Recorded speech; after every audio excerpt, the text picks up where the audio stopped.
Hello, my name is Michael Garrick, and this is PoppinCulture. My guest today is comedian Tyler O'Brien. He's a Charleston comedian, super funny. If you're in the North Carolina area or South Carolina area, make sure you check him out. Thank you so much for coming on the show, man. Thanks, Michael. Appreciate you being here. I guess being here. That's cool. But yeah, thank you so much for letting me do this at your place. The topic you chose was Pokemon. Yeah. But before we get into it, I like to ask. Whenever I have comedians on my show, a lot of people like to focus on bombing, but I'm more focused on succeeding. So when was the first time you killed, and how did it feel? Well, I'm glad we're not talking about bombing because I don't have the 2.5 hours today. But it's funny because I think I was really starting to get out of just doing mics and starting to get on book shows and stuff right before COVID kind of hit.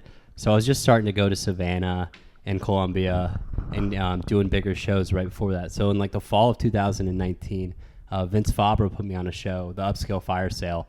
And that was probably the biggest room I've done that was paid. And it was like about 150 people or so. And I went up before Ike Smalls and Hillary Begley, who are two comics I have a ton of respect for. And to be able to hang out with them in the green room and then go out and do a full, I think it was about 10, 11 minutes and do really well was really reassuring. Cool. And then as far as like doing really well at mics, and I don't say crushing lightly because I think it's like, I don't want to feel like I'm crushing till I'm doing showcases consistently. But I got to go up to New York to visit my college friends. And this was February of last year. So it was like a month before everything shut down. And we went to an open mic in Manhattan. And I remember them we got dinner afterwards and I got really good laughs. And it was, a bunch of New York comics I'd never seen before and an audience of people that have never seen me. And to do well in that room was awesome. And then my college friends to kind of realize like, oh, it's not just a hobby that he's doing. Like he actually has jokes and structure and like he's, working at this. And for them to say, you were the funniest person for me. And I mean that. And like them not to be like, oh, when's this a pipe dream he's going to give up, to kind of seeing my friends transition to getting on the train of, well, he's serious about this was like a very cool feeling. And then, it was pretty awesome. Nice, man. Does it compare to anything you've done before? I don't think it could. I always wanted to be more involved in like theater and stuff, and I loved doing improv in high school. And I wish I had started earlier. I wish I had started doing mics in college because the redeeming feeling of making people laugh, even if it's a night that you do bomb or don't do well, I don't think there's anything that can compare to going up and speaking your truth and also making people happy. I think I was born to be kind of an entertainer. I was the student that was always like cutting up in class and stuff. Like I'd finish my homework early and, then I'd start distracting my neighbors or I'd quip with my teachers and stuff. And to be able to use like just words as an art form, like I'd love to be a professional pianist or a guitar player, right? But every time I've ever tried to do music on stage, I freeze. I become a statue and I forget how my fingers work and I'm like, I can't do this at all. But with comedy, I've been told I'm a talker since I was 5 years old. Okay. So to be able to kind of cultivate that and use wit, compare and like with jokes and humor and make it an art and also get off stage and feel like I've warmed up a room it's incomparable. I don't think there's anything like it. No. It's a high, Yeah. Yeah, it's definitely high. It's addicting. Yeah, like, extremely. Like, it's very addicting. Like just to have that, I want to say, well, yeah, I guess it's the center of attention and just knowing, it's kind of like magic. Out of nowhere, like people just sitting there, calm, and then out of nowhere you just make them laugh. It, it does feel like magic sometimes. Yeah. So, the topic you chose was Pokemon. Rubbed my shirt. Nice. Any special reason why? Well, I mean, you asked me to pick a topic that's about culture, and when I was driving home when we talked about it in Columbia, I thought about, Pokemon not only had a huge impact on me, but culturally, it's like for kids like me, I was born in 93, so like it's a huge impact on my life. Like it's probably my favorite activity. It does, it's not, I can't make a career out of it. Some people do, and we can talk about that in a minute, but like it's been such an impact on my life, and it's not just like a cool cartoon or video game or anime or just a thing I like. It's like a part of my personality, which is, really nerdy, but like it's a big part of who I am. Like if I don't have any tattoos, but if I got one, it would be Ash with Pikachu following him from Pokemon Yellow. And I've told that to people, and I've seen some really cool Pokemon tattoos too. But it just ever like it's the first video game I ever played. I got a light green, like one of those old Game Boy Colors, and it's the first video game I ever had. And I'll continue to buy every single one that comes out, and it's just a whole culture that goes with it, and it's a worldwide phenomenon. So. I mean, I just think it's not just that. It's a great way to connect with like a lot of old friends that I don't like. Sometimes my friends from high school or college that I've fallen out of touch with, we'll text and haven't talked in like a month, and it'll just be something randomly about Pokemon.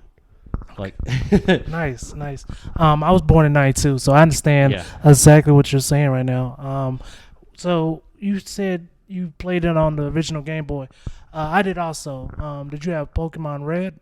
My first game was Yellow. Okay. My first experience with Pokemon was, I must have been in like first or second grade, because it came out, I think 97 or 8 was the first year that Red and Blue were released. 96. 96 was the first year. And then Yellow came out in 78 or 97 or 98. But I remember I went to Catholic elementary school, right? So like Pokemon wasn't allowed on the playground. We used to have a thing called Crazy Bones. I don't know if you remember those. But there were like these dice things we would play against each other, and I was really into that. But one day there was a kid that was like confiscated or like had hidden away a Game Boy, and he snuck it to recess, and he was like playing it under the slide. And that was the first experience I ever had. I can like remember it vividly of like seeing the sprite of the back of a war turtle, and I was like, "This is awesome! What is this?" And then my neighbor was the first person to get Red, so I would go over to his house, and he would give me turns playing. And then I eventually got my Game Boy right when Yellow came out, and I just remember playing it nonstop. So my first experience having my own video game was playing Pokemon Yellow, and you know, it's amazing that I was even able to beat the game, because there's a lot of like context in that game that you, like, and I didn't understand half the words the text were saying, but it's very intuitive for, you know, young kids to play too, which is I think something that makes it cool. You can like it if you're 50 or if you're 5. So but I, you know, right off the bat, as soon as I got it, I played it a ton. And then Gold came out. I had Pokemon Gold, and I think I played 10,000 hours on that game. You know, I could tell you the inside and out the second gen. I don't know how many of the games you got after. I kept playing for a minute. I played up to the 3DS. Yeah. I had a 3DS, and my dog chewed the screen up. So that's I got to stick to the 2DS. I got a Switch now, so I'm upgraded. What's your favorite game? I mean, just because of nostalgia, I had to go with Red. Don't get me wrong, Red definitely does not hold up now. I mean, it holds up in the sense of that, like, I could play it and it'll still be comfortable, but it doesn't hold up into the fact that it was like this. It just no comparing the graphics now, even with the 3DS, to the little sprites then. Yeah. But we'll get to, and like you said, guys, we're discussing how Pokemon influenced pop culture, but we want to stick on the video games just for a quick moment. When it comes to the video games, do you think the reason why it's so successful is because it's so simple? I mean, I think they've changed up the dynamic a little bit in some of the recent games, but the point of the game's always been the same. Catch every Pokemon you possibly can, occasionally trade with friends, beat all the gym leaders, become the Pokemon champion. In every single game since the very beginning. So the goal was to get your team, level them up. Sometimes people pick their favorites. You can choose any team you want to, and having that versatility. And then also the encounters with wild Pokemon, battling NPCs, and then eventually you have these final bosses, Elite Four if you're in the first gen, or the first few gens. And I mean, they have a recipe for success.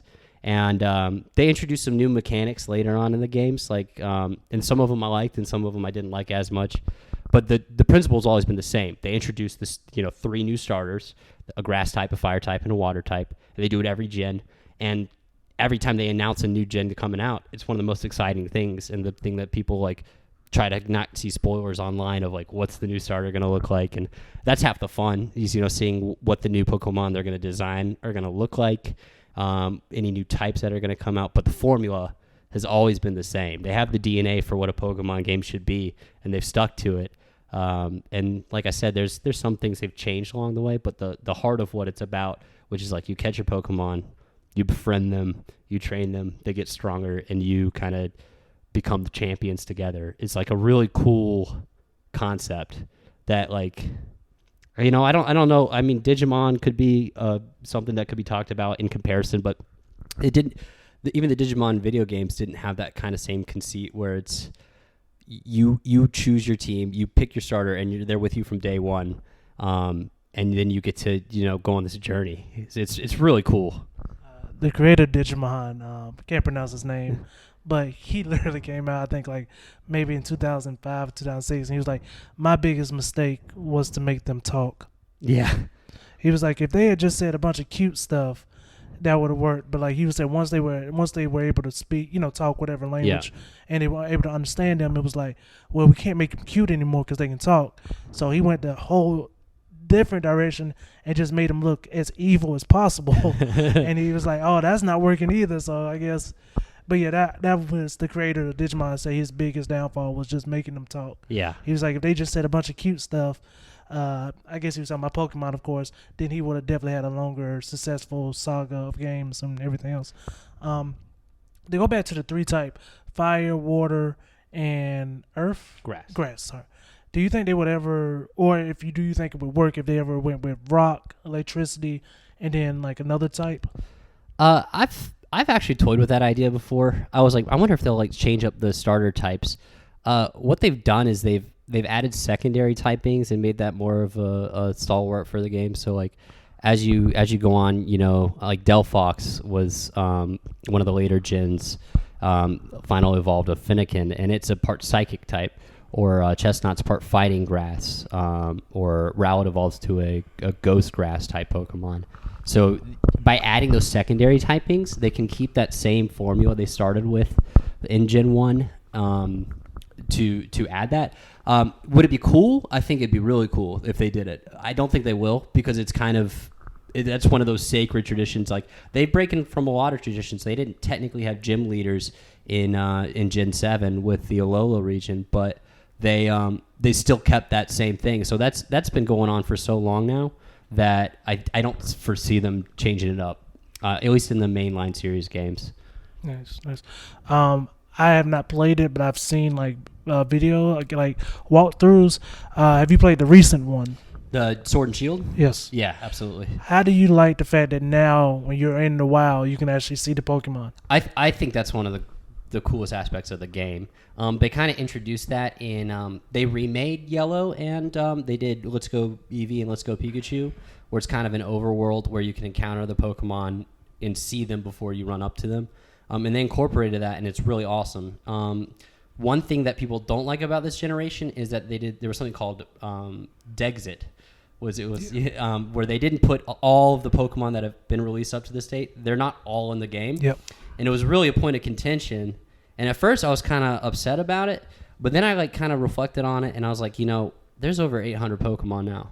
And, how much can you really put in to make it feel like an authentic, like, well, this area has these Pokemon, if it's just everything's open and available. And then they added a DLC, the Crown Tundra and Isle of Armor, and they added Pokemon as they're going. And I think that's the future of what they're going to do on this console and the next one is they're just going to keep adding DLC and make it more available as it goes, which I think is better than making a second version of the same game, just instead of calling it, Black 2, White 2, or Pokemon. They had Diamond, Pearl, and then Platinum, which is the same game over again, just adding the stuff. So I think adding the DLC so you don't have to get a whole new game, and it ends up being cheaper, and it's a good move. But as far as the encounter stuff in the wild, it's badass. Yeah. They actually added a feature in the new one as well where you can have the first Pokemon in your party follow you. So it's cool. You can just if it's fun to have like a Pikachu run around, but I can also have, a Steelix or an Onix behind me that's like 3 stories tall, and you turn around and there's this giant monster just like running around with you. It's a really cool feature, and I hope they keep it in every game that comes out after this one. Nice.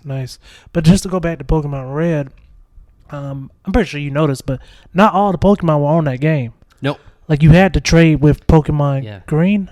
No, the first 2 came out with Pokemon Red. I think Blue and Red, if you traded, you could get all of them, but you had to have Red and Blue to do it. Yeah. So version exclusives, like we talked about with fire, fire, grass, and water types.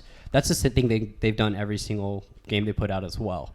I don't know if it's like it's to encourage people to get both games, because they do two different versions. It's a really smart marketing idea because you get people that buy both, or you have people to trade with people.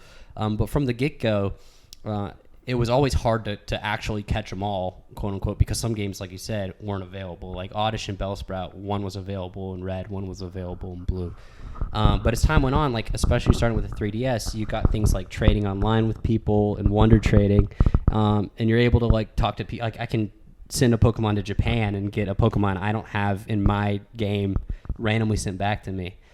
So it's become a lot easier now to do that. And also like my roommate has the other version, Shield, and I have Sword. Nice. We were here in the kitchen one night just trading Pokemon for like 2 hours, and then like he was like, "Oh, you need this one?" I was like, "Go into a different area to catch a Pokemon for him." We're sitting here having a beer at like 12 a.m. after we got back from a comedy show, just hanging out and play Pokemon, and we got to share that experience because we might have not done that if they didn't have the version exclusive one. So I think it adds a camaraderie and it makes it a team effort, and that's another one of those things that they're probably going to keep in the games forever.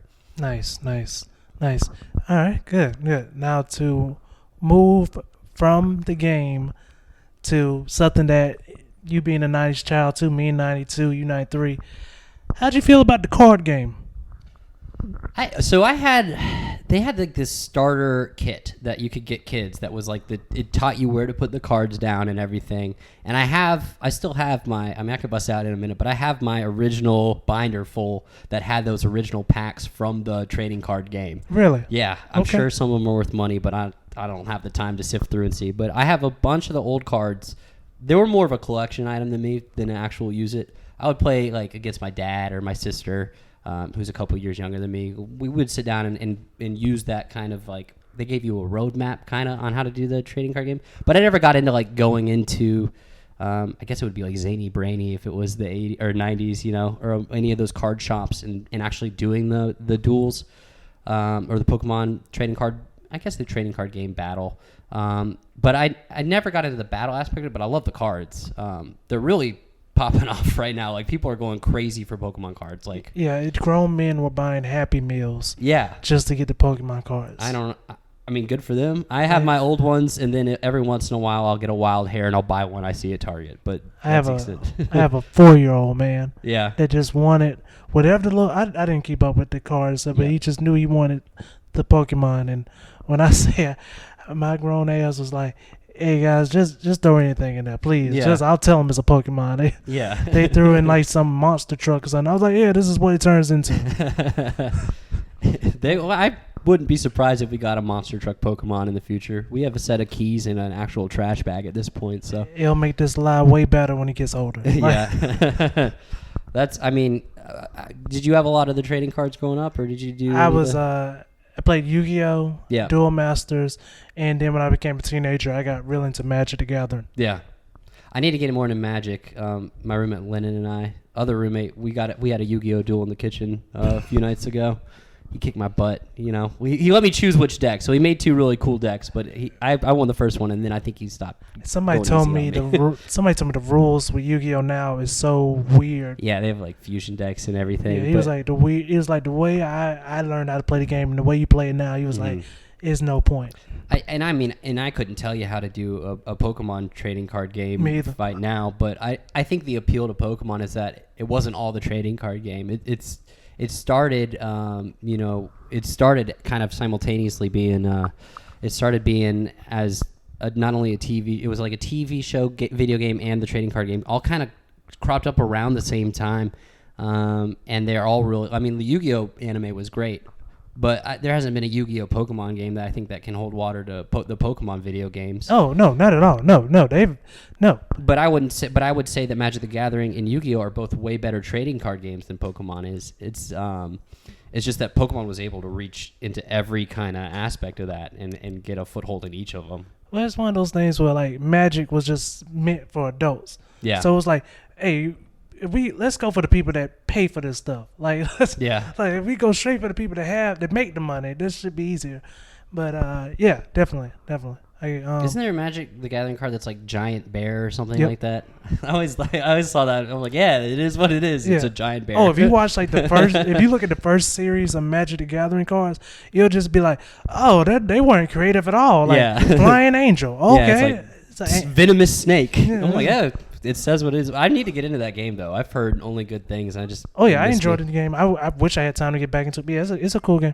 But you're right though. Whoever was getting checks for naming them cards made some easy big money. ass crocodile.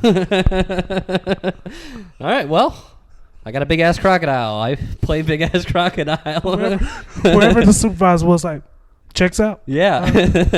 I like that though. They didn't try to lie. They're like, oh, this is a very scary panda. I don't know. Like, I'm trying to remember one card. It was just I can say this, what Yu-Gi-Oh was meant for kids. Say Dark Magician is a magician and he happens to be dark. Dark magic, not skin. And yeah. But then I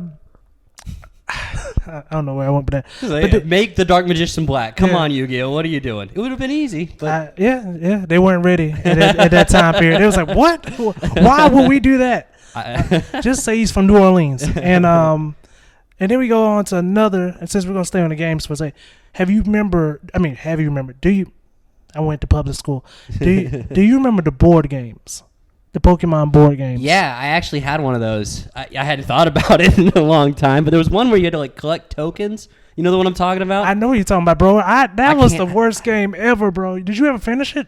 I used to play. That was another one I played with my grandparents and my dad and my sister when I was really little. And I think we did one sit through, but it was a very intense game. Like it was like playing a game of Monopoly. Like it took a long time. I wish I knew the name of that game. Pokemon Master Trainer. That was the name of the game. Yeah. Hey, bro, I could never finish that game. I got to play with my brother and a couple of my friends. My friends. It was like a whole day event. Bro, like these rules were not good. You can make it to the end, something happened, and now you really got to work your way back to try to get everything. Or like you could just lose at the end and be winning. Like you had to like beat all of the gym trainers. You had to like collect a certain amount of things. There was like a EV coin you could flip. I think there was dice. It was a whole thing. Like it would have been easier to teach a 6-year-old how to play Risk than that game. I was a 10 and like, you know what? I'm not enjoying this at all. Yeah, like it's a cool concept. Yeah, I was like, this is what I imagine a job is like, because that was not. Yeah, just give me one of those McDonald's Pokeballs that has a Poliwrath in it, and we'll call it a day. You know. The hardest thing about that game that I can remember, like I can see in my mind right now, was, do you remember how hard it was to evolve? Like you wanted to evolve your Pokemon. You mean in the video games or in that board game? Yeah. I think it was just a lot of jumping through hoops. Yeah, like you had to do like 4 different steps just to get. I was like, you know what? Shoot, Charizard can stay. He can survive. Yeah. He can survive to the end. Well, you just plug back in your Game Boy, and you're like, well, if I just beat up enough of these Pidgeotos, my Charmeleon's going to evolve, and I don't have to worry about like rolling a 6 and landing on this spot and like doing this trade. I can just beat up on this Pidgeotto and Eradicate for an hour, and I'll be good to go. Yeah, if I just go out into the wild for a good 2 hours, this will be fine. And then we get to now, and I'm not gonna lie, man. I feel like it had a great summer. I know some people still play it. It's caused a lot of car accidents, but we have to talk about Pokemon Go. You're not gonna believe me, but I play Pokemon Go every single day. Even now? Even now, today. There's my dog park. Every time I take her to walk, there's a Pokestop right there. So I go out there, I spin, catch a few. And it's died down a lot, but it's still a thing, and it's just like a fun thing to do. Like I'll have a podcast I'll be listening to or some music, and I'll just pop up my phone, let my dog run around, throw the ball with her, and catch a few. So it's still there. Nice. But that summer was insane. Yes, bro. I'm talking about. I was at the state. I live in Columbia, and I went to state capitol. It was just. I mean, it was like people with kids, but I swear it was more grown people just out there like Pokemon trading and like battling. It was a good time for us to come together as a people. Yeah, that wouldn't have worked in 2020. No, not at all. No, we would have stiff-armed people. Yeah. Like, why don't you have your mask on? Put a mask on the Pokemon. I remember that summer because I went to Marion Square in Charleston, and there was maybe like 100 people, and they were all doing it. They were all playing Pokemon Go, and it was so bizarre to me because I was like, I thought this was like just this nerdy thing that I held close, and like I didn't think anyone would care about it, and it just became. You know, remember Hillary Clinton did her own, I don't even remember what she said, but she like tried to get on it and like dab and say like, hey, go get your Pokemon Go, but don't do it while driving. and it was just like the whole like it was the top. It was on CNN. It was everywhere, and I was like, okay, well, I kind of felt intruded. I was like, this is kind of like my secret nerdy thing, and now everybody wants a piece of it. But I'm really into business, like stock market and Yeah. stuff. Man, did you? I think they brought it up on Yahoo, I believe. But did you? I had a friend. I ain't gonna say that. But did you remember when everybody was like playing Pokemon Go, and apparently everybody thought Pokemon was owned by Nintendo? yeah, So people put so much money in the Nintendo stock and it just goes- for them yeah. to learn that the Pokemon company Was owned Pokemon. yeah. Well, and it also was. I don't think that one was even put out by Nintendo at all. It was Niantic, which does other ARG games, and like they have a Harry Potter one too, I think. But that has nothing to do with Nintendo. Like Nintendo works with the Pokemon company and Game Freak. Yep. And people are mad about Game Freak about the Dexit. That's like if you go on all the Pokemon subreddits, Game Freak is kind of like a point of discourse. Some people hate Game Freak. Some people think it's cool. But they made Pokemon. Like Game Freak made Pokemon Oh yeah, for Nintendo. Like yeah. So it's like it's like people throwing their fist up at God. It's like, how dare you make me sad? It's like, but they also made you if you're into that kind of thing. But I'm sorry, I got religious on you. But oh no, it's totally fine, bro. But my point is, like, yes, a lot of people are upset about like the Dexit thing or some of the directions it's taking. But it's also Pokemon wouldn't exist if Game Freak didn't exist in the first place. So, but you're right. Everyone was like, oh, I'm going to throw money at Nintendo. And Nintendo, I think it didn't change at all. Because it had nothing to do with Pokemon. No, Go. not at all. Like I just remember my friend being like, "Hey man, you heard about something called the Pokemon Company?" And I was just like, "You mean the people that own Pokemon?" Yep. And I just never heard that many curse words before at one time, like, because he put like 3,000 in. Yeah. It was the GameStop of 2016, man. Yeah. Yes. Yes. Very well. That was the GameStop of 2016. Very well put. Very well put. And now we talk about the TV show. Heck yeah. Ash. Yeah, we do.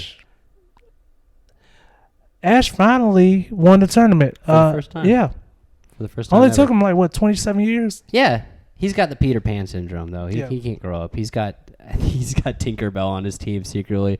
I think he would be like 30 now if they kept up with the thing, but with the actual aging. Yeah, talk about never giving up on your dreams, right? Yeah. Well, so actually talking about him being young, there's a popular, good for him. He kept going for it, but there's a popular theory that like there's no adults in Pokemon in the anime or the video games, and it's kind of like a fan theory or like kind of like a creepypasta kind of thing that they say like there was a huge war in the Pokemon world, so now there's no adult men at all because they're all like, and that's why Lieutenant Surge is like he was like a combat veteran who's like got like he's a vet, I guess, and he's like the only adult there, and he's like this war-torn guy, and then everyone else is just a mom or a young kid in the video games and the anime, and they actually talk about the Great Pokemon War in like Pokemon Yellow and Red. I'm not saying I subscribe to this idea. I'm just saying it's out there. Like there's the fan theory that there was this huge Pokemon war, and what we're seeing in the games and in the anime is like the aftermath of after there was this huge war with Pokemon involved. Something to think about.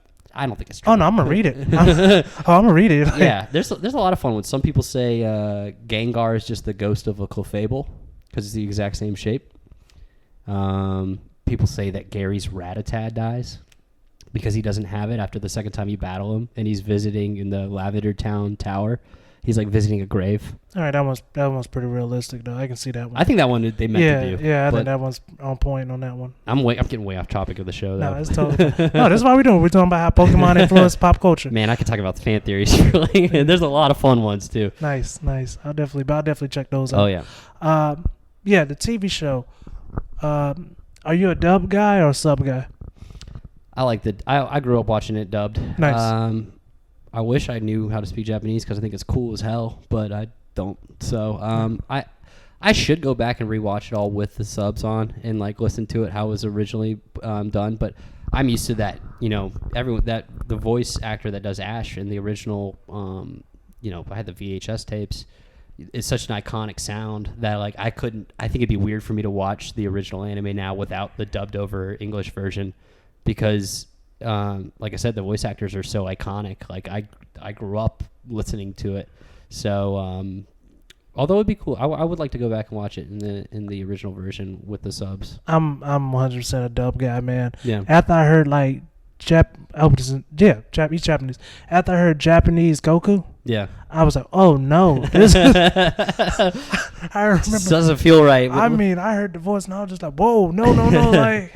Well, it's because you grow up hearing that sound, so it's kind of got like a soothing kind of, Like- not just nostalgia, but it's weird. It's like fish out of water. If it's, It was more of like, have you heard like the voice actor for Goku, the Japanese voice actor? I watched some of the Okay. Japanese version with my roommate. Okay, It's- cool. yeah, And it's very I- different. And I was just like, and this isn't trying to be sexist at all, but I was just like, this is not the manly voice that I like. This is not what Goku sounds like. This is a mouse dying. Like, this is not. Yeah. This Somebody give Goku some Wheaties. He's not feeling good today. Yeah, right. And I don't have a strong voice either, but I Yeah. was just like, I shouldn't voice Goku either. So, I'm sorry, we keep sidetracked. But what about the show do you think helped? Because the game came out first, of course, Yeah. but all because the game is good doesn't make the TV show good. What do you think made the TV show so successful that like they're still going on now? They're like the anime Simpsons. Yeah, I mean, they like same thing longevity with like The Simpsons or SpongeBob. It's just they took the video games, which were these tiny pixels. You know, they were 8-bit at the time, where there's not a. I mean, your imagination goes wild and you give charisma to these creatures, but then the show comes out and it's like this game that kids have just started playing. All of a sudden, you know, it's got this life is breathed into it, and it was good. It was a good show. I mean, I think it was successful because for the most part, it had like a lot of morality built into it too. Like some of the first episodes are Ash picking up his Charmander after it was, deserted, and is out in the rain like trying to keep his tail from going out, and like literally like in lore that like it would die if its tail and it was abandoned. So it's like he's bringing in this abandoned thing to give it a home. Then like the Squirtle Squad, and I'm sure you remember the Squirtle Squad episode. Yes. There's like these troublemakers, and like the message of that one is like, well, maybe this Squirtle is just being a jack off because he never had anyone love it or show it affection. And the Bulbasaur episode as well. It's they all have a lot of good lessons in the show, and I think I'll show them to my kids. I think the number one reason why it's successful, and this is totally biased, is the theme song. Oh yeah, like that theme song is still amazing till today. Yeah. Like, no, I'll sing it with you. I wanna be the very best. Don't. No one ever was. Bow, bow, bow, bow. To get them is my real test. To train them is my cause. You know all the words? I will travel sorry. across the land, searching far and wide. These Pokemon to understand the power that's inside Pokemon. Yeah, it's I'm sorry, I didn't think I'd be singing today. So. No, it's my fault because I was like, I know the first 2 bars, and you're like, no, I know the whole song. Oh, I was yeah. like, okay. I'm already picturing like the Pikachu running through the legs of the Lass and the Charizard coming out and breathing fire behind the rock. Yeah, it's Nice. I think I saw that whole. I have, like I said, the old VHS tapes. My favorite episode was Primate Problems. Okay. Which is where there was this annoying Mankey that kept bothering Ash the whole time, and it like kept stealing his hat and stuff. Yep. And then eventually it evolved into Primate and became part of Ash's team. And then on the same one was the Ghastly Haunter and Gengar episode. Yep. And I just thought that was really cool. Nice. And then we moved to the movies. Yeah. And the movies, I think, whenever it came out to like time for them to like really stretch out like new Pokemon, just besides the video game ports, but like we want to show you new Pokemon, we want to show you more of the world. The movies is where they hit hard. They, yeah, I mean, all of them. I haven't seen every single one. I'll put the disclaimer out there. There's a lot of them now. Yes. Like, remember Pokemon? Did they have a Pokemon first movie? Well, it was called. I used to have a poster of this, but I've had it since I was in since the movie first came out. And I told you about my deck of cards. I have the Mew. It's a holographic Mew, ancient Mew, and you got it when you went to see the movie in the movie theater. They would give you that card, and I still have that one. And what name was? It was just Pokemon the first movie. Yes. The reason why I brought that up, guys, listen to me really well. This was supposed to be a thing that studios wanted to do. The reason why they don't do this anymore, Pokemon the first movie worked, and they made more movies. But they also made a movie called Doug's first movie. I remember that movie. And Doug only had one movie. Yeah. They did it with Hey Arnold, too. The Hey Arnold movie. It wasn't called Hey Arnold's first movie, was it? It very well may have been. I'd have to look it up. But I know they had one, and that was it for Okay. Hey Arnold as well. Okay, I just know Doug was like Doug's first movie, and this was a big deal because Nickelodeon just knew like this was going to be 2 and 3 more movies, and they were like, and everybody else was just like, who told them that? Like, I'd be if they did a live action Doug. I don't know. He might be kind of creepy in like real life, not a cartoon version. I'm gonna say this up front, this is not a race baiting topic. Skeeter has to be black. He is, right? I mean, is he not? He's blue, but I mean, of course he would be. But I'm saying, He better be. if we did a live action one, Oh, I would be upset if he wasn't. yeah, Yeah, I mean, that would, of course. it's like we let it slide for so many years, Nickelodeon and Disney. But anyway, the movies, just like I said, just great storytelling, great plot, pacing. When it came to the last one, the ending, spoiler alert, the ending. Did you think Ryan Reynolds like that ending would happen? With Detective Pikachu? Yes. No, I liked it a lot. Yeah, me too. I think it was, well, that's the first, I mean, there's been so many animated movies, and I want to circle back to the first movie, because, like, that's my favorite one, bar none. But Detective Pikachu, can we spoiler alert on it? Yeah, go ahead. So, like, basically, the Pikachu was the guy's dad pretty much the whole time, and was actually, you see Ryan Reynolds, like, is a human being trapped inside a Pikachu, which was kind of not at all what I expected, but a cool twist. Yeah. I didn't dislike it whatsoever, and I never played the Detective Pikachu games. Yeah, me either. So I don't know how true to the actual canon that is, but it was a wonderful movie. I went in very nervous because I've wanted a live action Pokemon movie mixed in with like real life actors for a very long time.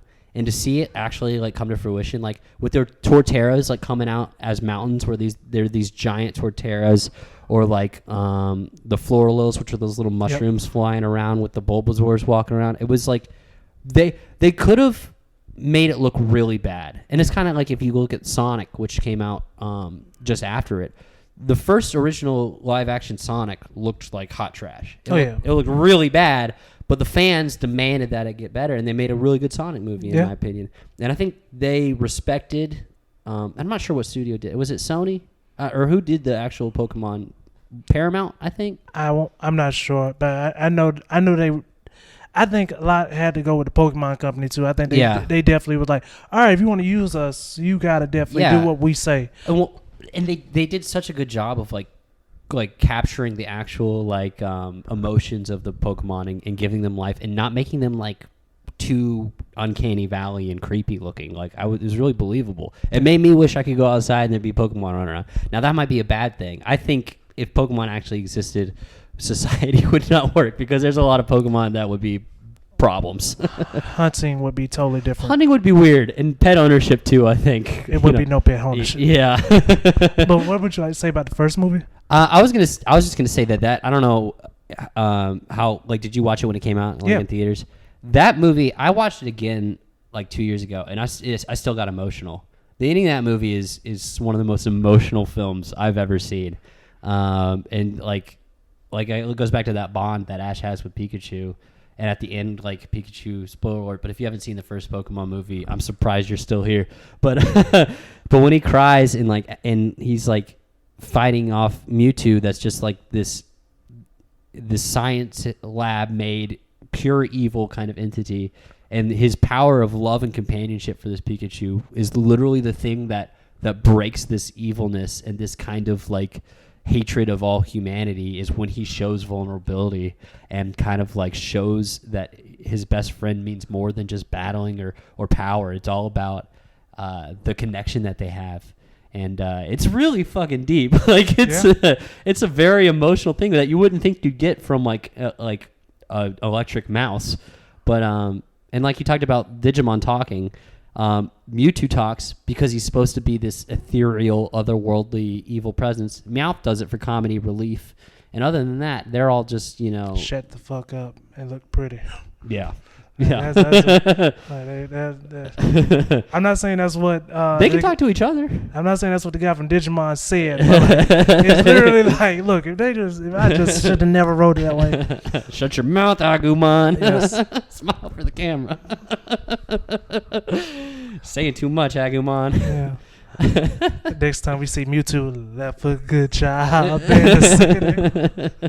But so, is there anything else you would like to say about how Pokemon has influenced pop culture? I think if you have children or if you're planning on having kids, introduce them to the games and the shows you grew up with. If you can get your hands on an old VHS tape and show them the old anime, or I'm sure a lot of it's available streaming now and you can find it, but show them the old school stuff and also be engaged with other people and keep up with the new stuff coming out. They're putting out, I don't know if you remember Pokemon Snap. They're doing new Pokemon Snap at the end of this month. And I'm writing a little X on my calendar just counting down to the day that comes out because... You can just stream shot while you play Pokemon Go, man. That's not the same. That's not the same. It's $60 cheaper. Yeah, but that's $60 I'll happily give to the Pokemon company. Nice. But I guess just like if you haven't got a chance to delve into Pokemon and like it's just like you think it's not your cup of tea, there's a lot of different things within the Pokemon culture. You can start off with the early games. You can start off with the anime. There's a little bit of something for everybody with it.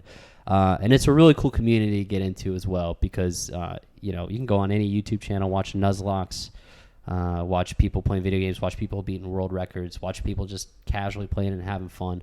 But it's a good way to connect to your friends. It's a good way to connect to your kids and older people too. So if you're not playing it, you're behind, but everyone will welcome you with open arms.